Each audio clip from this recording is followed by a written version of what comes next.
पूरी दुनिया में बात करें तो अगर हम भारत वाले बहुत ही बेस्ट हैं। इस देश में काफ़ी कुछ हिस्टोरिकल है और हमारे देश में अलग अलग देशों के लिए खास बनाता है। तो भारत देश में बहुत कुछ है जो कि अन्य देशों में नहीं है। लेकिन क्या आपको पता है कि भारत ने 7 सबसे बड़े चीज़ दिए हैं जो कि अगर भारत ने ना दिया होता तो ना जाने कितने सारे देश अधूरा पड़ जाते। जी हाँ, तो पहला नंबर पर आता है योग। जी हाँ, योग आज के तारीख में दुनिया भर में काफ़ी लोकप्रिय है और लोग 21 जून योग दिवस भी मनाते हैं और वहाँ पर लोग योग भी करते हैं। और योग जो है हमारे शरीर को फिट करता है। लेकिन आपको बता दें कि ये जो योग है ये विवेकानंद ने दिया था। जी हाँ, और ये भारत के थे।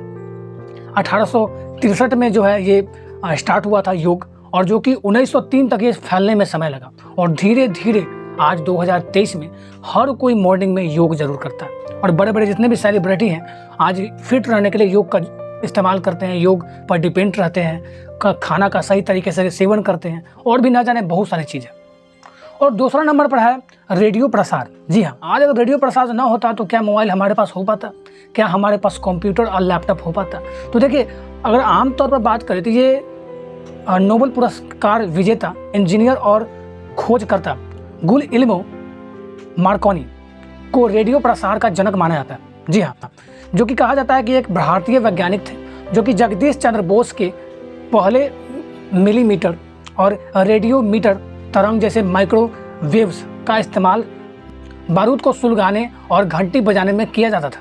और इससे 7 साल बाद लोहा पारा और लोहा कोहिरर और टेलीफोन जैसे चीज़ें भी आ गए और आज ये वायरल रेडियो प्रसार में आविष्कार का एक बहुत बड़ा अद्भुत चीज़ बन गया।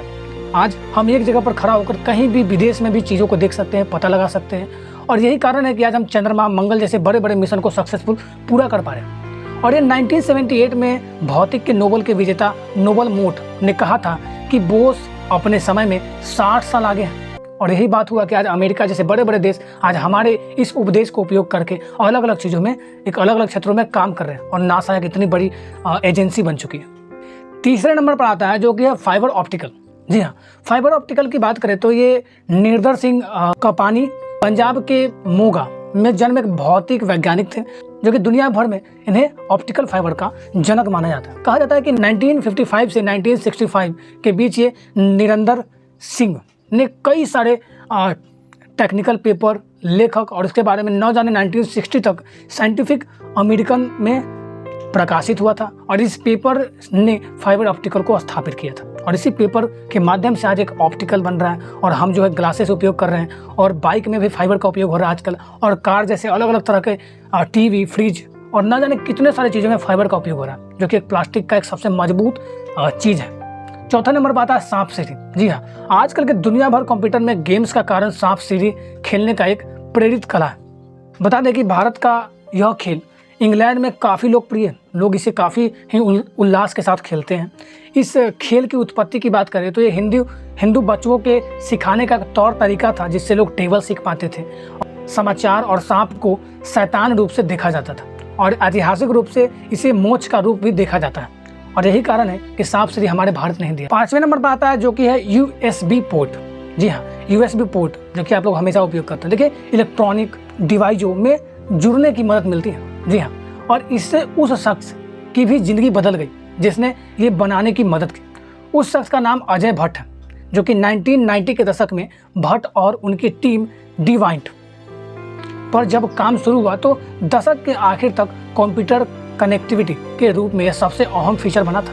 और यही कारण था कि अलग अलग तरह के ऐप्स, अलग अलग तरह के गेम्स उसमें हम रख सकते थे।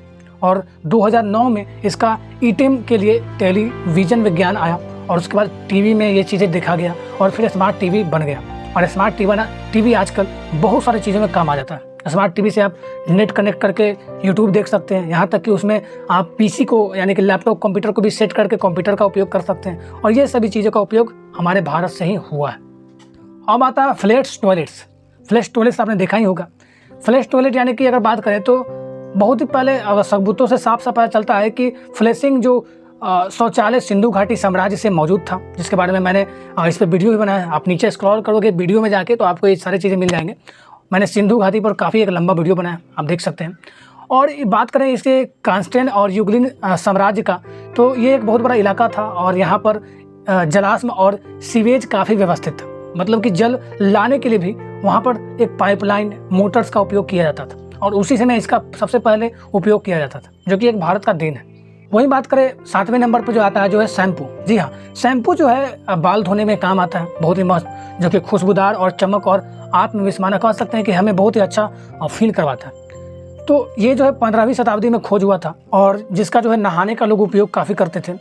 ये भारत के 15वीं शताब्दी के कई पौधों में उत्पत्ति और फलों के बीच शैम्पू बनाया जाता था और ब्रिटिश उपनिवेश काल के व्यापारिक यूरोपियन जैसे अलग अलग जितने भी हमारे देश पे राज किए और 200 साल तक अंग्रेज लोग हमारे देश में रहे, तो इस चीज़ों का उपयोग वो किया करते थे और यही 7 चीज़ें हमारे देश को खास बनाता है और साथ ही साथ इस चीज़ों का उपयोग पूरे देश के अलग अलग कोने में किया जाता है। जी हाँ, तो मिलते हैं अगले वीडियो में कुछ ऐसी ही बातें, कुछ ऐसी नॉलेज वाली बातें बताने के लिए। हम तो हमेशा आपके लिए खड़े हैं। अब डिपेंड करता है कि आप सब्सक्राइब करते हैं कि नहीं, या लाइक कमेंट शेयर करते हैं कि नहीं, क्योंकि ये सब वीडियो बनाने में काफ़ी मेहनत लगता है और हम सिर्फ और सिर्फ आप ही के लिए वीडियो प्रस्तुत करते हैं। तो मिलते हैं अगले वीडियो में। जय हिंद, जय भारत।